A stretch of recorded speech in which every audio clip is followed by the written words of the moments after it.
of 10K on the Bay, my journey to 10,000 listings on eBay.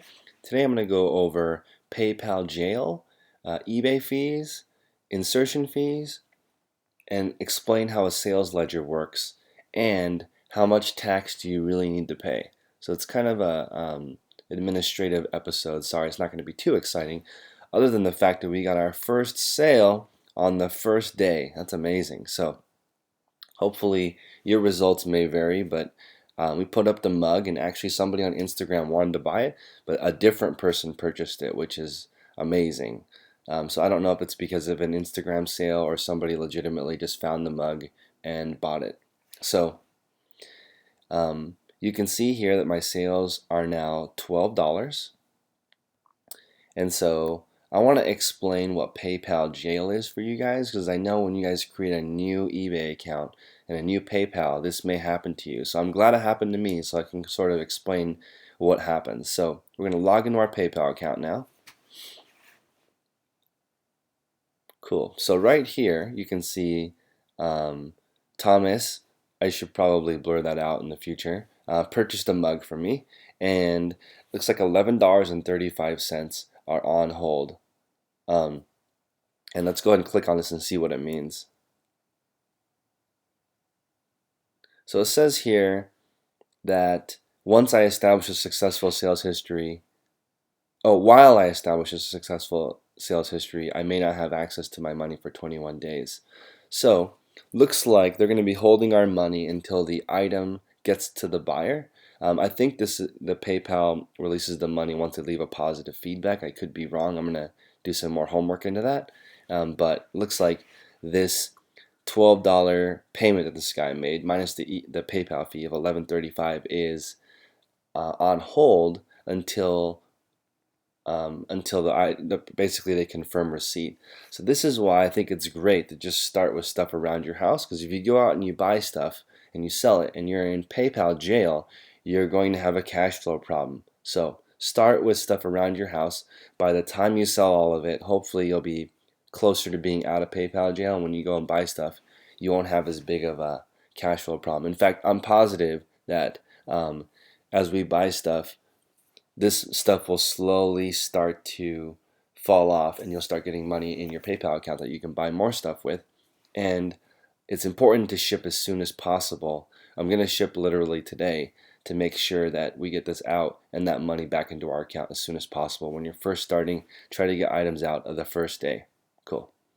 So this is PayPal jail. It kind of sucks, but I understand why they do that, because a lot of less than savory people are signing up for eBay, selling a bunch of stuff, collecting all the money, and then leaving. And so now this is sort of a fail-safe.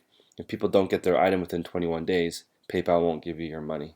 It's pretty cool. Okay, let's talk about eBay fees real quick. Now, this is a little confusing, to be honest. Right here we have my fees so far, which are $1.02. So I'm going to close out the PayPal. It looks like we signed up for a basic store, which is 250 free insertion fees. Now, insertion fees is what eBay charges you to put your item onto eBay. Most of the time they offer 50 free listings to get people to start selling their stuff around the house, but once you start getting up there, they're going to charge you between 10 cents and 30 cents for insertion fee, depending on category. I'm sure there are some categories that are even higher. I think it costs $50 to insert a car, but the insertion fee is basically the cost to get it on the eBay. And then, so right here, in the fees, you see that there's not a charge here for an insertion fee, and that's because this qualifies for a free one, so it's not even in here, which I think is a little bit confusing. I'm not sure if they should put it in here and then offer a credit because of your store. But it's like on this sheet, it looks like it doesn't even exist, which I'm not sure if that's the way they want to do the accounting, but it's okay. It's a couple less lines on our ledger. So here it says that it charges us a final value fee of 43 cents on the item. So the item I sold for $4.80. So this 43 cents is 9% of it, which is the category that it's in. and every category has a different final value fee percentage for the most part. So this particular one is 9%, so 43 cents is 9% of that. Now, they also charge a final value fee on shipping. This is kind of interesting. I charge the customer $7.20 for the shipping, right?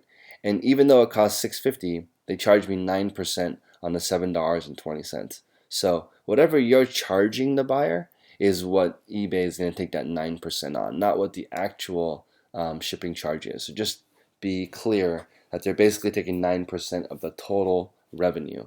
So real quick, on $12 times 9% is $1.08.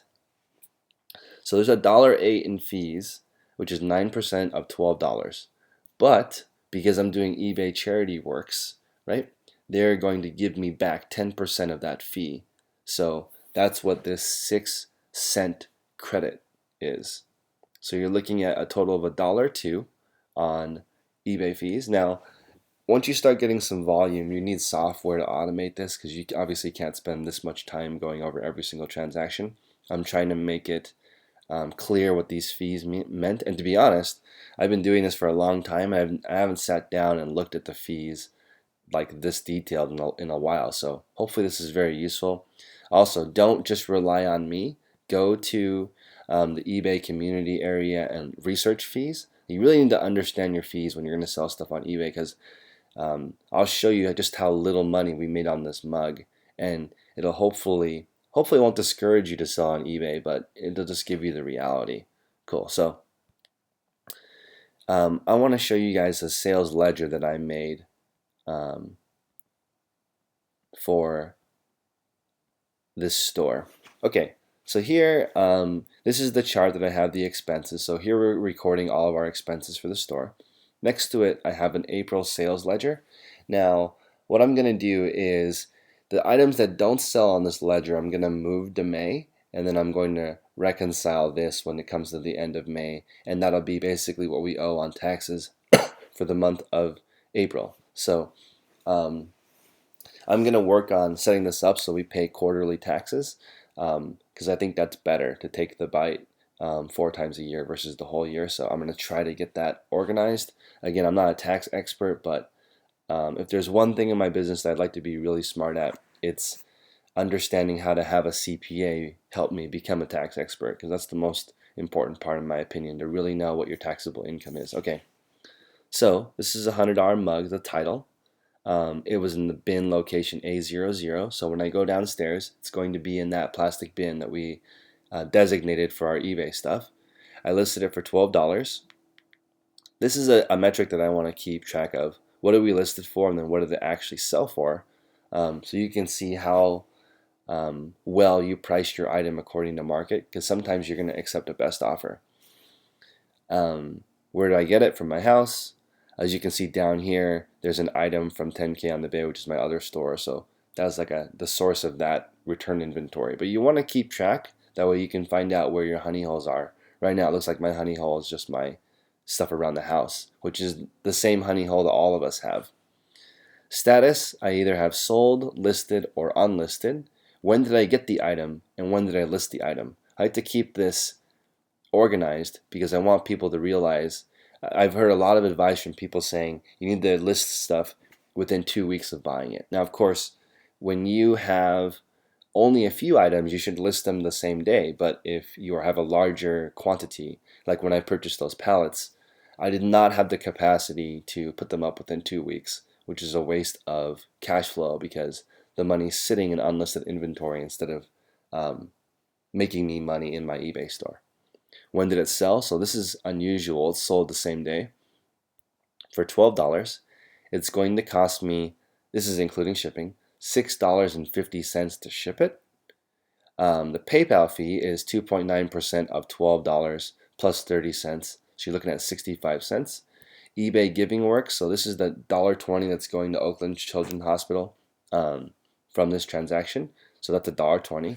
And you see I'm only left with $3.65 before eBay taxes. Or, I'm sorry, eBay fees. So we're estimating 10% eBay fees. In this case, I'm going to type in the exact shipping fee, which is $1.02, or the exact eBay fee, which is $1.02, and that leaves me with a $2.63 taxable net income.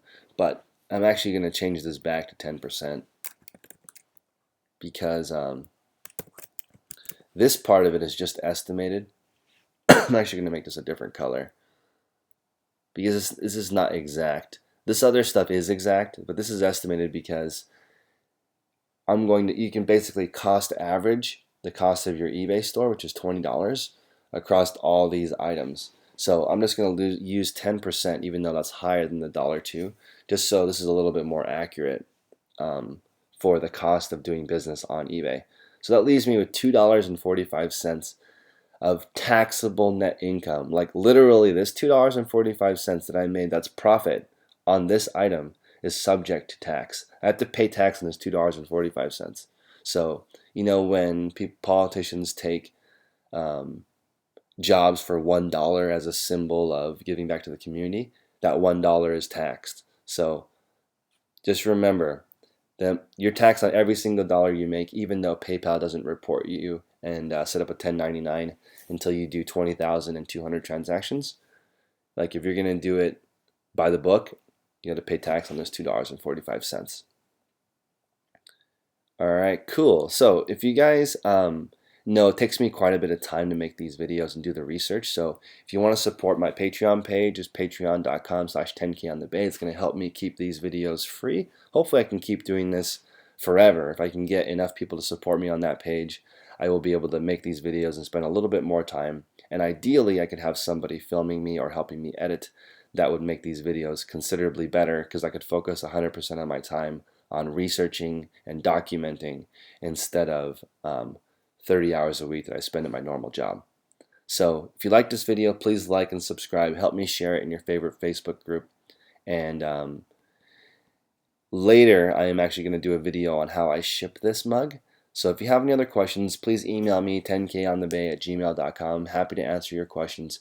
Check out my Patreon page. All these documents that I'm sharing with you are available in my spreadsheet, eBay MBA, which you can only have access to if you're a Patreon patron. So thank you so much for your time, guys. If you have any questions, again, hit me up. Appreciate everything. Have a great weekend.